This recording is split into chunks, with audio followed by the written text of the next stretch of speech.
Alright, this is going to be an honest review of the Garmin Forerunner 235. This is a GPS sports watch, sort of a smartwatch too actually. This can connect to your mobile phone, iPhone and Android. You can receive notifications on the device as well as track your heart rate using the onboard heart rate sensor.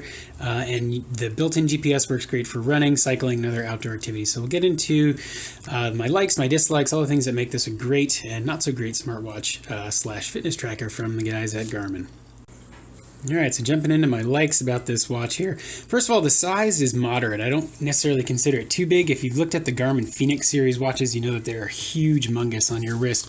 I've got like a 7-inch wrist here, and you can see that while it's sort of big, it isn't overwhelmingly large. I actually like the size. I think it compares to some of the other size watches that I use, maybe like a 42, 43 millimeter diameter. So overall, the thinness, the weight of the watch fits well on my wrist. I don't find it uncomfortable. The band, very soft rubber, really nice to wear. Doesn't smell like rubber. It doesn't have that sort of tough feel to it. It's really soft. I actually quite like the band a lot. Getting into sort of the overall build and finish, buttons are nice and clicky. The aesthetic of the watch is great. I like the fact that it's round. You can see the screen is sort of cut off in a dual flat tire there, kind of like the Moto 360, which, I don't know, I mean, it's kind of personal preference whether you like that or not. Screen definitely is a fingerprint magnet. You can kind of see it get, smudgy and marked up from your hands. The display is nice. It's color, but it's not sort of like AMOLED color or LCD color. It's primarily black and white. It reminds me a lot of a e-ink display, but it does feature some color throughout it, with different watch faces and different applications using certain segments of color. So I wouldn't necessarily call it a color screen, but it's not 100% black and white either. Heart rate monitor on the back is nice to have. It doesn't interfere. Even though it's a nub here, you don't really feel it against your wrist. It is kind of nice to just have that sit against your skin, not noticing. Charging pins here on the back. It's a proprietary Garmin charger. You can see they give you a little alligator clip here to attach and charge the smartwatch. This I've only found works when you plug into a laptop or desktop computer. I haven't been able to get this to charge on like a standard wall charging device for a phone, which is really annoying, that I have to plug this into my computer to charge it. I don't really understand why. It works out of the box with my laptop, my PC and my Mac, with no driver installation or anything like that, to charge the device. Battery life has been great. I get about a week, 5 days to a week out of it. Really nice. Obviously, if you're using the GPS, it's going to drain the battery a lot more.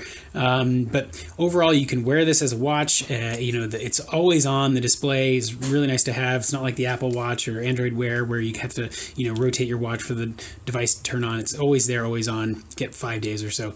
It does have a little onboard light, which you can see kind of shining out of the bottom, little LED. I don't really like how that looks. It doesn't really light up the whole face of the screen. It just kind of, it's bright down at the bottom and sort of fades away as you go up towards the top of the watch. So that's sort of a little bit of a negative for me. It is waterproof, so you can swim with this watch. Again, overall fit, finish, build quality feels premium. You are paying $329 for this, so it is an expensive device. And I think you're getting a good quality timepiece, smartwatch, fitness tracker for that all-in-one package. Getting into the software now with this device, I would like to actually compare this a lot to like the Fitbit Surge. I think that they're similar devices. Both have heart rate monitors, both have GPS inside. The Garmin is substantially more expensive than the Fitbit Surge. I think the Surge is about $250. This is $329. So you're talking, $75 more so for a similar product. But the Garmin software is a lot more complex. And what that means is you can do a lot more with this device. People can code custom watch faces for it, which is really cool. You can change the watch face.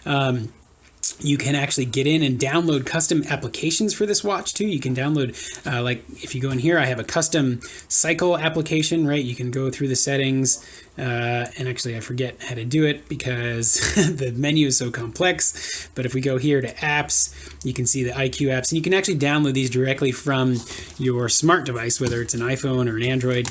And I'll jump into the application here in a second. But what you can do is you can go in here and then choose your downloaded custom apps, right? Like I've got a hiking app and a cycling app, and then launch that right from the watch. Really, really slick that Garmin lets you do this. I mean, it basically opens the door to developers to create awesome custom apps for this watch. And I think that makes it leaps and bounds ahead of something like the Fitbit Surge.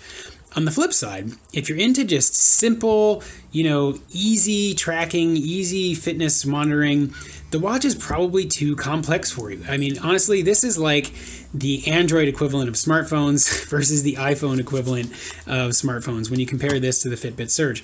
There's so many menus and so many settings and so many things in here that just make it a little bit cumbersome to use. It's just difficult to navigate. It's difficult to understand what the watch is doing, what button does what, how you navigate through things. You're supposed to hold buttons to change settings. I mean, you can dive into every single setting on here, and completely customize and tweak the watch to your liking. And while that's good, and while as a tech geek I appreciate that, and I like the fact that you can do this on this watch, because in reality I do like Android, and I do like customization and settings and completely tweaking my devices, it's a little bit much for a fitness device. I mean, I think had it had just, simple stuff like simple apps, simple watch faces, simple heart rate monitoring, it might make this a little bit better of a device. I actually like the Fitbit Surge in that regard, in terms of its simplicity and the app performance, but I didn't like the design and the aesthetic of the Fitbit Surge. I don't like that square and bulkiness. I like the Garmin aesthetic a lot more. And so while I do like the software, and while I do like the fact that I get notifications and I get, time and clock faces and applications and stuff, it feels a little bit put together shoddily. It feels like it could be refined in terms of its app support and in terms of its settings and software features. Again, much like Android and iPhone, much like the iPhone is very much polished and a simple device, and Android is more feature rich, but maybe has a little bit less polish, I would say the Garmin is a lot more like that. Now, if we get into the Connect app, which is what you actually use to sync and download the data from the watch to your device, and this actually will transmit directly to the Garmin website, which is great. It's a Bluetooth connection between your watch and the phone. And the app has tons and tons and tons and tons and tons of data.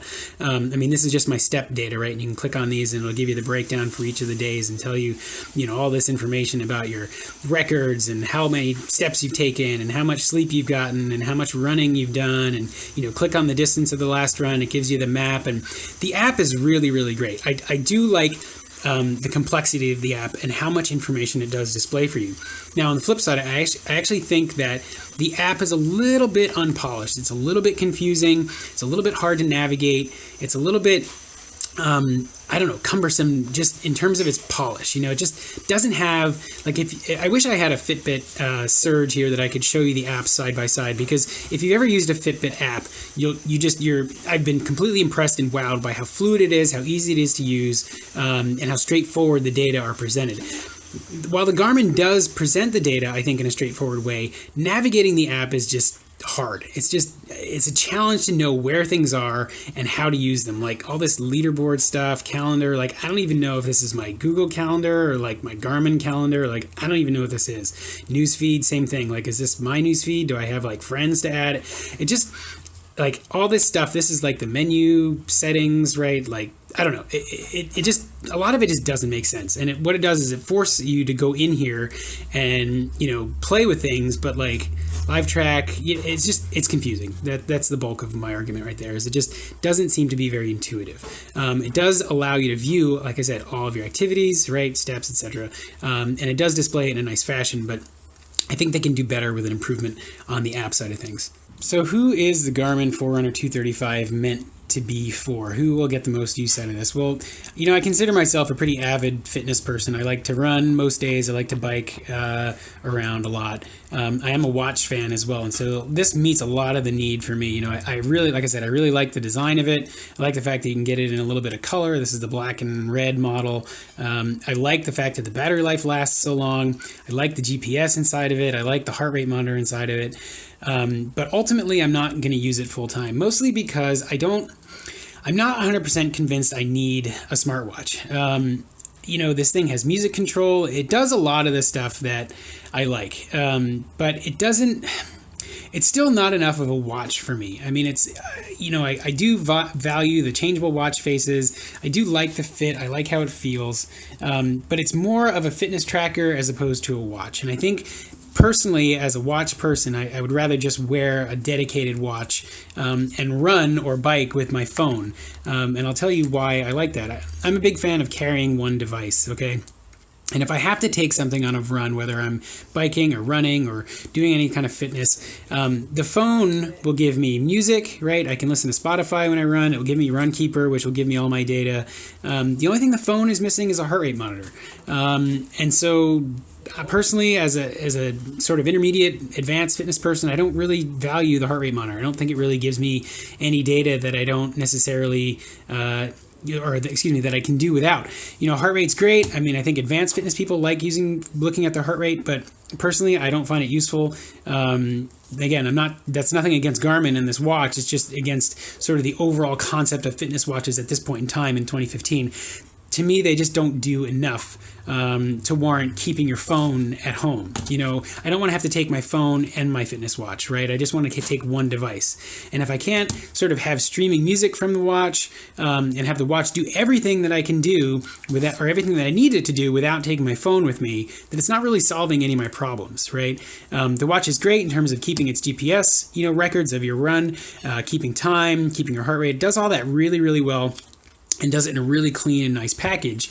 But if I want to listen to music or if I want to respond to text or whatever, I still need to carry my phone with me. And having to take both of my devices on my workout is just a deal breaker. And so because of that, I'm just going to end up leaving this at home, wearing a regular watch or just not wearing a watch, and then taking my phone with me as my sort of personal fitness device. So hope you guys enjoyed this little honest review here of the Garmin Forerunner 235. Again, great product. Check out everything else I have on YouTube, and rate, comment, and subscribe. Thanks.